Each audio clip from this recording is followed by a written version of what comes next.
Hello friends, welcome to my channel. SBO school of business organization பற்றி பார்ப்போம். இது என்ன அப்படின்னா, one of the online company தான். வீட்டில் இருந்தபடியே ஒர்க் பண்ணிக்கலாம்.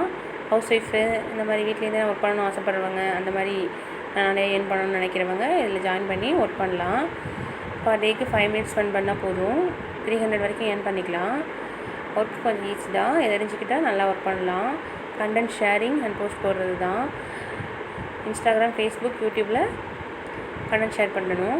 நிறைய இதில் லேர்ன் பண்ணிக்கலாம். நம்மளுக்கு ஆன்லைனில் டவுட் இருந்தாலும் கிளாரிஃபை பண்ணுவாங்க. உங்களுக்கு ஒர்க் பண்ணுற ஐடியா இருந்தால் டிஸ்கிரிப்ஷன் தெரிய நம்பருக்கு கான்டாக்ட் பண்ணுங்கள் ஃப்ரெண்ட்ஸ். ஸ்கிப் பண்ணாதீங்க. பெரிய தப்பு. தினம் 300 ரூபாய் சம்பாதிக்க அரிய வாய்ப்பு. இன்ஸ்டாகிராம், ஃபேஸ்புக் பயன்படுத்த தெரிந்தால் போதும். Content post and content publishing மூலமா தினம் 300 ரூபாய் சம்பாதிக்கலாம். இந்த வேலை செய்ய 5 நிமிடம் போதும். Work training support, group communication support, all language, customer live chat support. முக்கியமா சொந்தமா ஒரு பிசினஸ் ஸ்டார்ட் பண்ற அளவுக்கு உங்களால கற்றுக்கொள்ளவும் முடியும், சம்பாதிக்கவும் முடியும். இந்த வேலை வாய்ப்பு வழங்குவது 5 வருடத்திற்கு மேல ரன் ஆகிட்டு இருக்க நம்ம தமிழ்நாட்டு company school of business organization private limited. மேலும் விவரங்களுக்கு டிஸ்கிரிப்ஷன்ல கொடுத்திருக்க நம்பருக்கு வாட்ஸ்அப் பண்ணுங்க.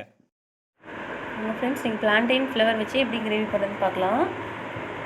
ஃபஸ்ட்டு ஒரு பிளான்டைன் எடுத்து நல்லா க்ளீன் பண்ணி வச்சுக்கணும். எப்படி எடுக்கணும்னு தெரியுமான்னு பாருங்கள். தெரியலன்னா என்கிட்ட கீழே கமெண்ட் பண்ணுங்கள், நான் மெசேஜ் பண்ணுறேன் எப்படின்னு போடுறேன். ஓகே ஃப்ரெண்ட்ஸ், அதை எடுத்துகிட்டு அதில் எப்படி எடுக்கணும்னு தெரிஞ்சு எடுத்துக்கோங்க. அதை நல்லா க்ளீன் பண்ணி வச்சுருக்கேன். க்ளீன் பண்ணி கட் பண்ணி வச்சுட்டேன். அது கூட கொஞ்சம் ஸ்டோன் சால்ட் இருக்குல்ல, அதை போட்டு நல்லா மிக்ஸ் பண்ணி வைக்கணும். ஏன்னா அதில் உள்ள துவர மாதிரி இருக்கும்ல, ஒரு மாதிரி டேஸ்ட்டு, அது போகிறதுக்காக அதை கொஞ்சம் நேரம் மிக்ஸ் பண்ணி ஒரு 5 minutes வச்சிடணும். அதுக்கப்புறம் தண்ணியில் போட்டு அரைச்சி எடுத்துடணும். தேவையான அளவு தக்காளி, வெங்காயம் கட் பண்ணி வச்சுக்கோங்க. நான் ஒரு தக்காளி, சின்ன வெங்காயம் ஒரு 10க்கு மேலே எடுத்துருக்கேன். உங்களுக்கு வேணால் இன்னும் ஆட் பண்ணிக்கலாம். நல்லா டேஸ்ட்டாக இருக்கும் இந்த கிரேவி. மட்டன் கிரேவி மாதிரி இருக்கும். சிக்கன் கிரேவி, மட்டன் கிரேவி டேஸ்ட்டில் இருக்கும். இது எப்படி செய்யுதுன்னு வாங்க பார்க்கலாம்.